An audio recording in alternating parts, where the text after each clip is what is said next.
Hello po, magandang araw po. For today's video po ay ang kasama namin si Daddy at check up ngayon ni Baby. Every time na uuwi talaga si Daddy tinataon niya na may check up si Baby para lagi namin siyang kasama. Kaya ayan, papunta na kami sa pedya niya. Alam nyo ba, dito sa Poland halos libre lang pagpa-check up ng mga baby. Kaya every time na may check up si Baby talagang pumupunta kami kasi wala naman kaming binabayaran.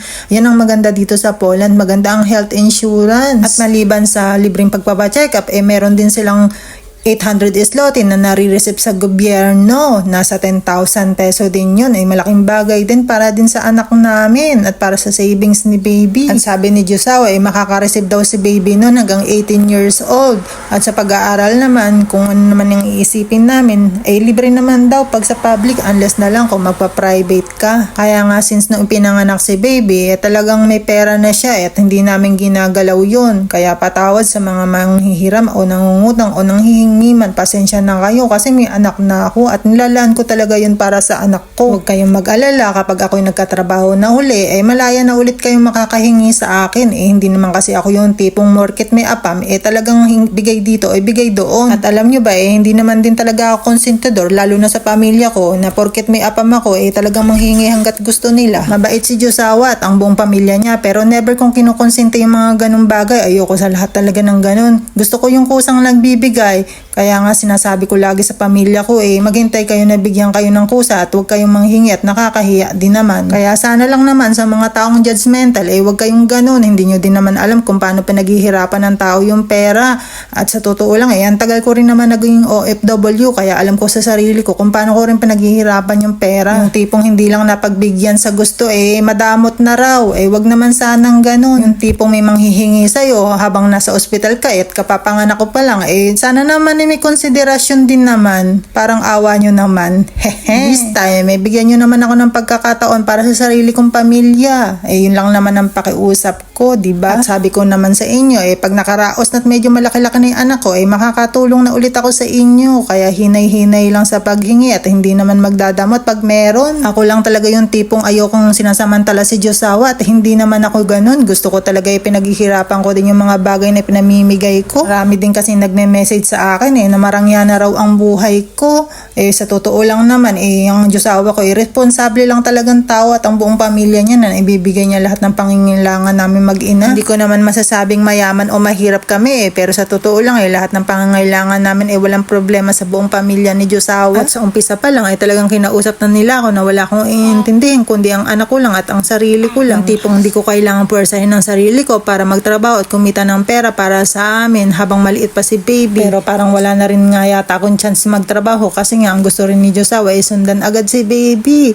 Pero sabi ko naman hinay-hinay lang at napakaliit pa ng anak natin. Gusto ko rin kasi talaga sa sarili kong bulsa manggagaling yung bagay na itutulong ko sa pamilya ko at sa ibang tao o kaya sa ibang kamag-anak ko. Kaya ang pakiusap ko lang kalmahan nyo lang sana hindi naman ako magdadamot basta meron akong extra ayoko lang talagang inaasa kay Josawa at nakakahiya din naman gusto ko lang din naman talaga munang mag-focus sa anak namin at sa buong pamilya namin. At nandito na nga kami sa pedya ni Baby at habang naghihintay nga kami ni Josawa nililibang niya si Baby kasi nga waiting pa kami sa appointment namin napaaga kami ng 20 minutes. Baka kasi umiyak si Baby medyo kainitan ngayon ng panahon kaya ayan pinapaypayan ko muna. Irritable talaga si Baby Ryle kapag nakakaramdam ng init yan talagang iiyak yan kaya todo paypay ang kanyang mami. Hindi kasi uso sa Poland ang aircon kaya ayan sini-enjoy nila ang kainitan pero kasi si Baby natatakot akong ma-heat stroke. Napapanood ko kasi sa mga social media may mga batang hindi na lang nagigising gawa ng init pero nakikita ko talaga yung mga bata dito talagang pinaaarawan ng mga nanay at tatay nila iba din talaga dito sa Poland. At eto nga nag-i-enjoy si Baby Ryle buti na lang talaga't nandito ang daddy niya pag ako lang talaga pagod ako kabubuhat. At eto nga tinawag na kami at itong ang doktor na tuwang-tuwa sa aming mag-ina lagi kaming kinakausap kaso police at hindi ko naman maintindihan. Ito rin kasi yung doktor nag-alaga sa amin ni Baby Ryle nung nanganak ako. At bukod sa kanya may iba pang doktor na tuwang-tuwa sa amin kasi nga first time na may nanganak na Pinay dito. At noong ding time na yun, si baby ang pinakamaliit sa nursery, kaya laking gulat nila nung nakita nila yung anak ko, sobrang laki daw. Binansagan nga ng lahat si baby na Maui, ibig sabihin maliit, talaga naman siya yung pinakamaliit. Kaya laking gulat ng mga doktor at ng mga nurse na nakita si baby, biglang laki nga naman. Kahit nga ako nagtataka, ang bilis lumaki ni baby. At lahat ng kasabayan niya nag-check up at tinatanong namin kung ilang buwan na. May 14 months pero mas malaki pa rin si baby Ryle. At meron namang 7 months, malaki pa rin nga si baby Ryle. Nakakatuwa nga, dati nga talagang tinitignan nila si baby, nakakaiba kasi nga Asian ang nanay. Kaya inisip ko nga baka talagang maliit si baby kasi Pinay ang nanay. Hindi katulad ng mga lokal na talagang malalaking bulas. Pero buti na nga lang na mas malakas ang jeans ng tatay niya. Malaki nga yata tong batang to katulad ng tatay niya. At eto na nga pauwi na rin kami kasi tapos na rin ang check-up ni baby at maganda naman ang naging resulta. At sabi rin ng doktor, all is well at healthy si baby. At sabi nga ni Josawa dumaan kami sa isang shopping mall dito at mamili. Kasi every time na umuwi talaga siya, pinagsa-shopping niya kami ni baby. Routine na po talaga yun. Pero ako ayoko talagang bumibili ng mga gamit ko kasi masaya na ako na si baby na lang yung nabibilan namin. Pero yan si Josawa, makulit yan. Talagang bibilan ako niyan kahit ayoko. Kasi nga napakarami ko naman ng gamit. Kaso ang problema ngayon, maliliit nga sa akin kasi nga medyo tumaba ako ngayon. Kaya sabi ko sa kanya, kung bibilan man ako, konti lang, hindi naman karamihan. At nandito nga kami sa shop na lagi namin pinupuntahan kasi dito maraming damit para kay baby. At talagang dito ako bumibili kasi nga maganda rin ang quality at hindi naman kamahalan. Pero sa pag-iikot nga namin, yung halos ng mga damit na nandito, meron na si baby. Kaya sabi ko kay Josawa, wag nang bilan kasi nga pareho na lang din naman na nabili ko nung last time. At naisip nga namin, 2 buwan na lang halos naman ang kainitan. Kaya sabi ko kay Josawa, wag nang bilan at malapit na naman ang winter. Pero si Josawa makulit yan hindi talaga titigil yan hanggat hindi nabibilan yung anak niya. Kaya sabi ko nga sa kanya, kita mo naman yung mga damit dito halos the same lang din ng mga dinala mo na pasalubong para sa anak mo. At ang gusto ko na nga lang sanang bilhin yung set ng plate na para kay baby na in case na kakain na siya after ng 6 months, meron na kaming gagamitin. Kaso yan lang ang meron dito, yung kutsarang silicone at wala na. Kaya sabi ko kay Josawa, sa online ko na lang halos bibilan si baby nang gagamitin niya kapag kakain na siya ng mga puree after ng 6 months. At dito nga, nakita ko si Josawa, namimili ng mga pants niya. Kaya sabi ko sa kanya, mamili na at mga mura lang din naman dito at maganda ang quality.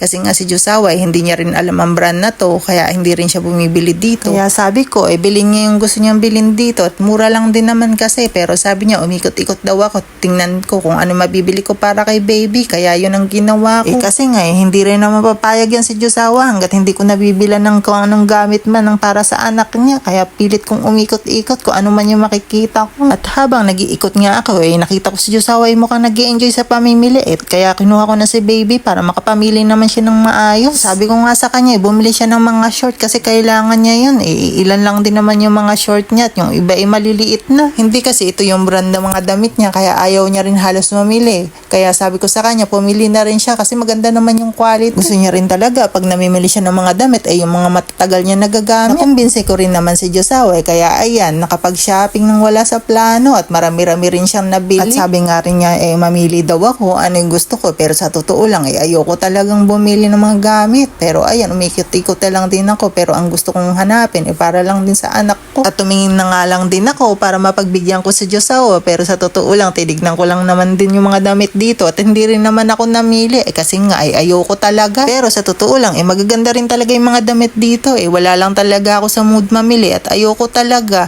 At wala rin naman akong plano maglalabas-labas at pumorma-porma kasi mas gusto ko yung mga simplihang attire na lang ngayon. At ayan nga natapos na rin mamili si Josawa at nakapili na rin ako para kay baby. Pero ang kulit-kulit niya talaga at hinahanapan niya ako ng para sa akin pero ayoko talaga. Kaya sabi ko sa kanya wag na at magbayad na siya at para makalipat na kami sa susunod na shop na gusto niyang puntahan namin para kay baby. At habang nakapila nga si Josawa para magbayad na kami naman ni Baby Ryle ay umikot-ikot at kasi nga medyo nagluluko na. Dinala ko muna sa mga laruan baka sakaling malibang ang anak namin.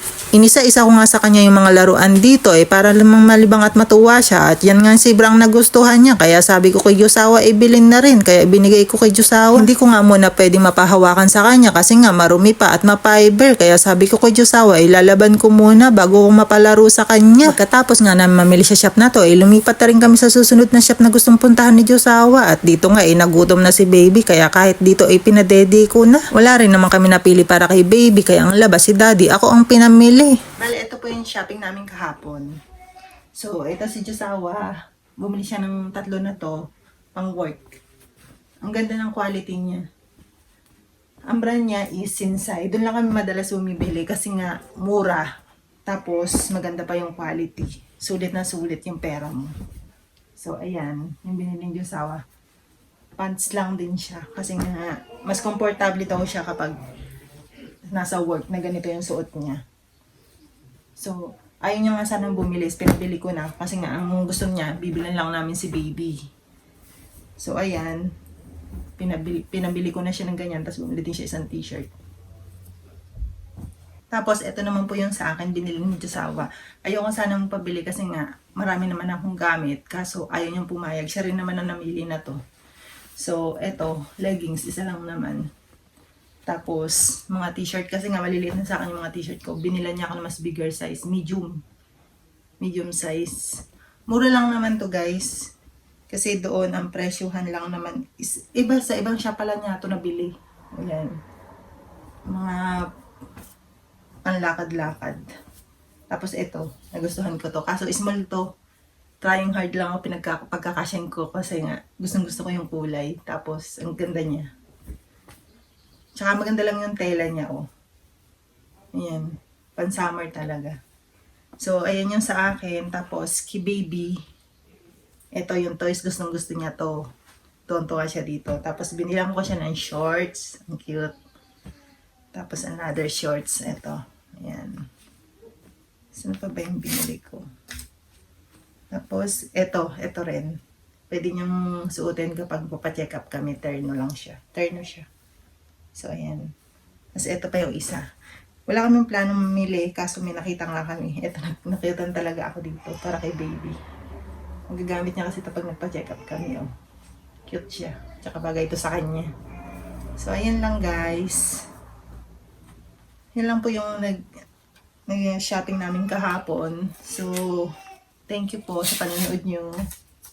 Yan lang po.